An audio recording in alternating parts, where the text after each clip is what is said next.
दोस्तों, मैं पंकज सिंह आपको लेकर आया हूं ग्राम सभा नौदर के सामुदायिक स्वास्थ्य उपकेंद्र पर। हमारे उत्तर प्रदेश में स्वास्थ्य की क्या सुविधाएं हैं, मैं आपको इसके बारे में दिखाने जा रहा हूं। ये नौदर का प्राथमिक स्वास्थ्य उपकेंद्र है। देख लीजिए हालत इसकी, ऐसा लगता है कि शायद वर्षों से यहाँ कोई आया ही नहीं। दिखा दीजिए सर, वर्षों से यहाँ कोई आया ही नहीं। ये देखिए है अंदर क्या है, क्या व्यवस्था, इलाज होता है। कभी आकर यहाँ बैठती हैं जो यहाँ की एनएम है, आके बैठती नहीं है, गांव वालों से आप पूछते हैं।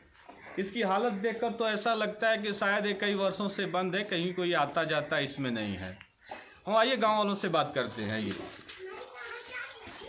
आइए देवानंद जी, आप देखिए देवानंद सिंह यादव जी, नमस्कार दोस्तों, समाज सेवी हैं। ये आपका गांव है? जी जी हमारा गाँव है। अच्छा ये बताइए, इस गांव में कभी कोई एनएम आती है? एनएम शायद महीने 2 महीने में एक बार आ जाए, यही। आइए गांव वालों से पूछते हैं। आइए आइए भैया, भैया अपना नाम बताइए आप। बाबूलाल राय। बाबूलाल राय जी। महीने में एक बार आ जाती है। महीने में एक बार आती हैं? नहीं तो इसी तरह ये सफाई क्यों नहीं है? हाँ तो बाबूलाल जी ये बताइए, आप यहीं के निवासी हैं, यानी कि नौदर के ही रहने वाले हैं? तो ये जो सामुदायिक स्वास्थ्य उपकेंद्र है, ये तो आपके घर से सटा हुआ है, तो आप ये बता सकते हैं कि ये कब कब खुलता है? वही महीने में एक बार खुल जाता है। मतलब महीने में एक बार खुलता है? कोई टाइम है उसका? हाँ, बुधवार को है। ये ठिकाना नहीं है कौन सा बुध है, महीना अच्छा, एक बार है। ठिकाना नहीं है कि कौन सा बुधवार है, लेकिन महीने में एक बार खुल जाता है। यानी कि जो एनएम जो है कि मैडम है, वो दर्शन देने यानी हाजिरी लगाने महीने में एक बार आ जाती हैं। एक बार आती है। अच्छा, यहाँ कोई ट्रीटमेंट इलाज वगैरह भी होता है कुछ? ये तो मालूम नहीं चलता है। मतलब सरकार की तमाम योजनाएं हैं कि हर जिस गांव में स्वास्थ्य उपकेंद्र है वहाँ पे डिलीवरी प्रसव वगैरह वगैरह सारा। ये तो मालूम नहीं। कौन है जो एनएम आती है मैडम, क्या नाम है उनका? अच्छा, ये एनएम का हमें भी नाम पता नहीं है। खैर, अब ये देख लीजिए क्या खस्ती हालत है जो है कि यूपी के सरकारी हॉस्पिटलों का। ये सरकारी हॉस्पिटल है, यहाँ पे एक एएनएम जीएनएम चाहे जो भी हो 24 घंटे उनकी ड्यूटी रहती है गांव में। लेकिन भाई साहब का कहना है, और मैं भी जहाँ तक मैं जानता हूँ, मैं भी इसी गांव का रहने वाला हूँ, कि महीने में 1-2 बार वो आ जाती हैं तो ठीक है, केवल हाजिरी लगाने के लिए। हालांकि जो भी चीज़ें हैं, लोगों को इलाज कराना पड़ता है तो यहाँ से 6-7 किलोमीटर दूर जाना पड़ता है जो है कि चानिया में।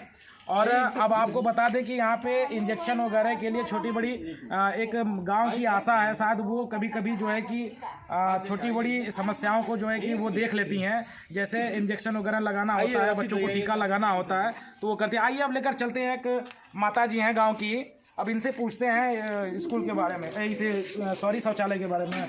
कट कर दिया क्लिक। प्राथमिक उपकेंद्र के बारे में, जो स्वास्थ्य उपकेंद्र है उनके बारे में पूछते हैं माता जी से। बताइए, आप नाम बताइए आप। चलिए कोई बात नहीं, माता जी भी थोड़ी डरी हुई हैं, सहमी हुई हैं। हालांकि कैमरे पे आना सबके बस की बात नहीं होती। अब भाई ये ग्रामीण इलाके के लोग हैं तो आप समझ सकते हैं कि नहीं। लेकिन कुल मिला जुला करके मैं आपको बता दूं कि ये जो सरकारी भवन है या सरकारी योजनाएं चल रही हैं जो सरकार की, चाहे स्वास्थ्य संबंधी योजना हो, चाहे शिक्षा संबंधी योजना हो, इन योजनाओं की धज्जियाँ उड़ते आप देख सकते हैं। किसी को कोई डर नहीं, चाहे कोई भी सरकारी कर्मचारी हो। अब आपको मैं गांव की एक और बड़ी समस्या बता दे रहा हूं। इस गांव में जो सफाई कर्मी हैं, 2-2 सफाई कर्मी सर रखे हुए हैं। सफाई कर्मियों की भी अपनी एक रेपुटेशन है। अगर कोई कहता है कि हाँ कहाँ हो आप, तो बोलते हैं कि इस हफ्ते नहीं, अगले हफ्ते मैं आऊँगा। ऐसे तो जो है कि हालात हैं। और जैसा कि सर ने बताया था कि नहीं, ये जो सारी चीज़ें संभव हो रही हैं, ये अधिकारियों के साठगांठ से हो रही हैं। तो यानी कि जिले के जो अधिकारी हैं वो इतने घुले मिले हैं। एनएम हो चाहे एनएम हो, कोई आता नहीं। और क्या ये मतलब जानते नहीं है, स्वास्थ्य विभाग में इसको जानता है? सभी जानते हैं, सारे लोग जानते हैं, क्योंकि हर गांव में ऐसे शोपीस बने हुए हैं।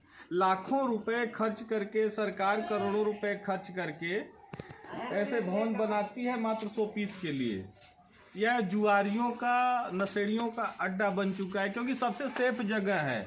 यहाँ न कोई आता है न जाता है, यहाँ आराम से बैठ के गांजा पी लेते हैं सब। कई जगह ऐसे हैं। तो यही हालत है। आप शिकायत कहीं करिए, सीएमओ हो, चाहे स्वास्थ्य अधिकारी चहनिया हो, चाहे कहीं का भी, ये बस ऑफिस बना हुआ है। बड़े बड़े कागजों पे, फाइलों पे लिख दिया जाता है कि हमने स्वास्थ्य में इतना डेवलप किया है, हर गांव में हमारे उपकेंद्र खुले हुए हैं, लेकिन बुनियादी सुविधाएं कोई जानता है। अब गांव में पूछ लो, आप देख ही लिए कौन यहाँ का एनएम है या कौन यहाँ बैठती हैं महिला डॉक्टर हैं, स्वास्थ्य कर्मी हैं, उनका नाम कोई बता दे तो आप कहिए।